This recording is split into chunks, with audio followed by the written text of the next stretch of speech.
आज लगभग सभी हिंदू व यहाँ तक कि धार्मिक मंचों से उपदेश करने वाले धर्माचार्यगण भी इस बात से चिंतित नजर आते हैं कि हिंदुओं में एकता नहीं है। इसी कारण हिंदुओं का ह्रास हो रहा है, हिंदू धर्म का विनाश हो रहा है। तो धर्माचार्यों से मेरा कहना है कि इस निराशा का कारण आप भी हैं और आप ही के साथ साथ कुछ अन्य उच्च जाति के लोग भी हैं। आप और ये जो कुछ उच्च जाति के सभी लोग हैं, इस प्रकार से कहते हैं जैसे कि वो सड़क पर कूड़ा फेंकने वाला कहता है कि अच्छे दिन कब आएंगे। अरे प्रयास तो आप बुरे दिनों का कर रहे हैं और कहते हो कि अच्छे दिन कब आएंगे। यदि धर्माचार्यगण मेरी बात को सुन रहे होंगे तो वो सोचेंगे कि ये व्यक्ति हमें उपदेश कर रहा है, जबकि हम तो औरों को उपदेश करते हैं।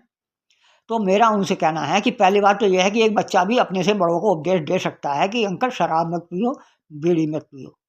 इसका अर्थ ये नहीं हुआ कि बच्चे को ऐसा कहने का हक नहीं था। दूसरी बात यह है कि मैं आपको उपदेश नहीं कर रहा हूँ, मैं तो आपसे विनती कर रहा हूँ, आग्रह कर रहा हूँ, आपसे अपील कर रहा हूँ, निवेदन कर रहा हूँ कि प्रयास तो कीजिए। आप प्रतिदिन अपने मंचों से दिए गए प्रवचनों में, उपदेशों में, भाषणों में इसको मुख्य विषय के रूप में प्रस्तुत कीजिए कि जो भी मेरे अनुयायी हैं या अन्य श्रोतागण हैं, वे सभी लोग जातिगत ऊंच नीच व भेदभाव का अंतर छोड़ दें, अन्यथा ईश्वर उनको माफ नहीं करेगा।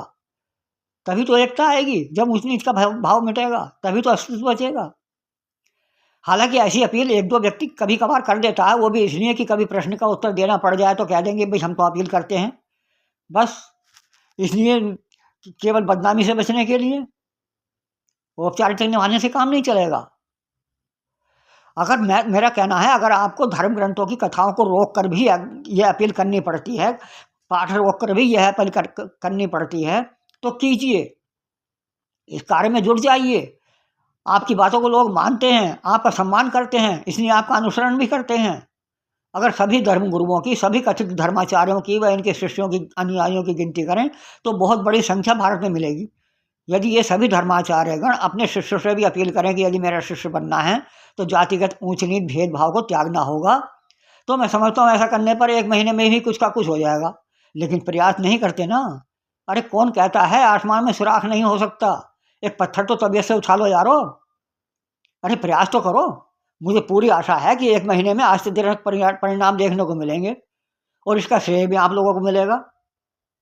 किंतु याद रखना, यदि आपने यह प्रयास नहीं किया तो आपका तो अस्तित्व बचेगा ही नहीं। एक दिन ऐसा भी आएगा कि आपके जो शिष्य लोग हैं और उन सबकी जो संतानें होंगी, वे हिंदू नहीं रह सकेंगी।